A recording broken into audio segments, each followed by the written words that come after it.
मौजूदा एमएलसी पर दाव लगाने की पूरी तैयारियों में बीजेपी। इस वक्त विधान परिषद की स्नातक सीट पर चुनाव होने हैं और ऐसे में 3 नाम हैं जिन पर औपचारिक मोहर लगनी बस बाकी है। नाम लगभग फाइनल हो चुके हैं। शिक्षक निर्वाचन क्षेत्र की 5 सीटों पर चुनाव होने हैं। 5 सीटों पर चुनाव होने, कार्यक्रम घोषित हो चुका है। सभी सीटों के लिए प्रत्याशियों का पूरा पैनल भी भेज दिया गया है। केंद्रीय नेतृत्व को 2 से 3 दिनों का इंतजार है। नामों का ऐलान हो सकता है और ये जो 3 नाम है, अरुण पाठक का कानपुर से,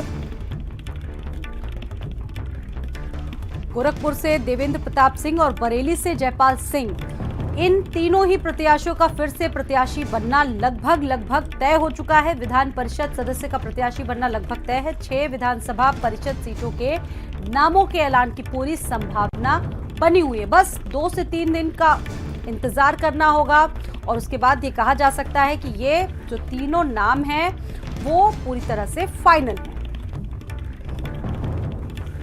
क्योंकि इससे पहले ये एमएलसी थे अरुण पाठक,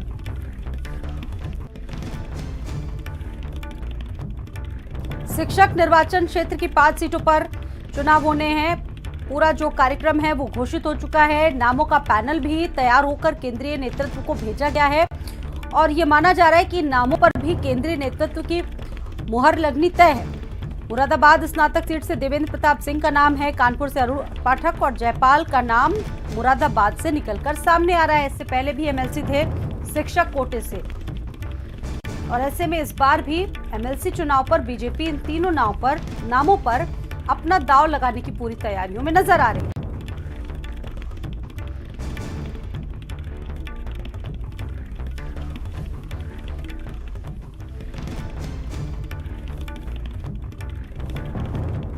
बड़ी खबर है, स्नातक सीट से गोरखपुर से देवेंद्र प्रताप सिंह का नाम सामने आ रहा है, कानपुर से अरुण पाठक का नाम। इन तीनों नामों के पीछे जो बीजेपी की पूरी तैयारी थी वो लगभग फाइनल हो चुकी है। केंद्रीय नेतृत्व को ये 3 नाम भेजे गए और वहां से भी ये तय हो चुका है कि यही नाम सामने आएंगे। इन्हीं पर औपचारिक मोहर लगना पूरी तरीके से संभव नजर आ रहा है। और संदीप हमारे साथ जुड़ चुके हैं और ज्यादा जानकारी संदीप देंगे। संदीप, 3 नाम पूरी तरीके से तय है। पिछली बार भी यही शिक्षक कोटे से एमएलसी थे और इस बार भी लगभग फाइनल है इनके नाम। बस 2 से 3 दिन का इंतजार अभी करना होगा औपचारिकता के लिए। संदीप, देखिए बिल्कुल स्वाति, जिस तरीके से लगातार कह सकते हैं पार्टी के प्रदेश अध्यक्ष भूपेंद्र चौधरी प्रदेश कार्यालय पर बैठक भी कर रहे थे और उसमें ये देखा जा रहा था कि स्नातक सीटों को लेकर लगातार चर्चा हो रही है, क्योंकि इसको लेकर भी भारतीय जनता पार्टी ने अपनी तैयारियां पूरी की और उसी के साथ साथ पार्टी के लिए भी ये चुनाव बहुत ज़रूरी होता है। लेकिन पार्टी ने देखिए ये कहा जा सकता है कि एक बार फिर से अपने तीनों उन प्रत्याशियों को लेकर एक दांव खेला है और तीनों प्रत्याशियों को एक बार फिर से वो चुनाव मैदान में उतारने के मूड में है। हालांकि उनके नामों को लेकर चर्चा हो चुकी है और इन्हीं के नामों का जो एक पैनल है वो केंद्र में भेजा गया है। अभी राष्ट्रीय महामंत्री संगठन बीएल संतोष भी यहां पर पहुंचे थे और उनसे भी इस पर चर्चा हुई है। तो ऐसे में ये देखा जा रहा है कि उनके कामों से या फिर बात करी जाए इनके जो तीनों का, चाहे वो कानपुर की बात हो या उसी के बाद अगर बात करी जाए बरेली की बात हो, तो वहां पे जो विकास का काम हो या फिर जो भारतीय जनता पार्टी की जो योजनाएं हो वो लोगों तक पहुंची हैं, जिसके चलते एक बार इनके नाम पर फिर से पार्टी अपनी मोहर लगा सकती है। और कहीं ना कहीं से ये चर्चा में भी है कि इनको एक बार फिर से स्नातक के लिए चुनाव मैदान में उतारा जा सकता है। हालांकि 2 से 3 दिन में इनके नामों के जो ऐलान होने की है वो संभावना बताई जा रही है। और उसी के साथ साथ देखिए 5 सीटों यानी भारतीय जनता पार्टी का जो लक्ष्य है वो ये है कि तीनों सीट मतलब 5 सीटों पर, जिसमें से 3 सीटें भारतीय जनता पार्टी के पास है, 2 सीटों पर भी भारतीय जनता पार्टी चाहती है कि इस पे एक बार फिर से कमल खिलाया जाए। भारतीय जनता पार्टी देखिए स्वाति, सभी को पता है कि जिस तरीके से लगातार उनका कहना ये होता है कि हम हमेशा ही चुनावी मोड में रहते हैं। ऐसा नहीं है कि जब चुनाव आता है तो हम तैयारियां करते हैं। हालांकि भारतीय जनता पार्टी पर कहीं ना कहीं से समाजवादी पार्टी ने पलटवार जरूर किया था, लेकिन जिस तरीके से भारतीय जनता पार्टी एकदम से अपने आप को फ्रंट फुट पर लेकर आए और उसने कहा कि निकाय चुनाव बिना आरक्षण के नहीं होंगे, तमाम ऐसी जो कह सकते हैं कि चीजें होती हैं जिसको भारतीय जनता पार्टी आगे रखकर विपक्ष को जवाब देने का काम करती है।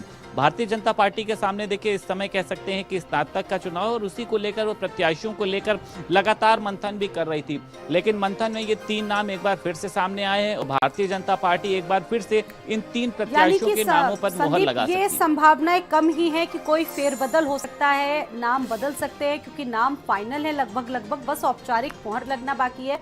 इंतजार करना होगा क्योंकि नाम पहुंच चुके हैं केंद्रीय नेतृत्व को, और बस वहां से औपचारिक मोहर लगने के बाद तैयारियां आगे की जाएंगी। साथ ही साथ देखा जाए संदीप, शिक्षकों की बहुत सारी ऐसी समस्याएं हैं जिसको लेकर तमाम ऐसे मुद्दे हैं 5 सालों में देखने को मिले, और कहीं ना कहीं बीजेपी को भी उम्मीद है कि ये जो 3 नाम है बेहतर तरीके से अपना काम करेंगे। देखिए बिल्कुल स्वाति, भारतीय जनता पार्टी ने जिस तरीके से अगर बात करी जाए शिक्षकों की समस्याओं को दूर करने का काम किया हो, चाहे पेंशन को लेकर हो या फिर तमाम अन्य चीज़ों को लेकर हो, कई तरीके की उपलब्धियां भारतीय जनता पार्टी ने हासिल करी है।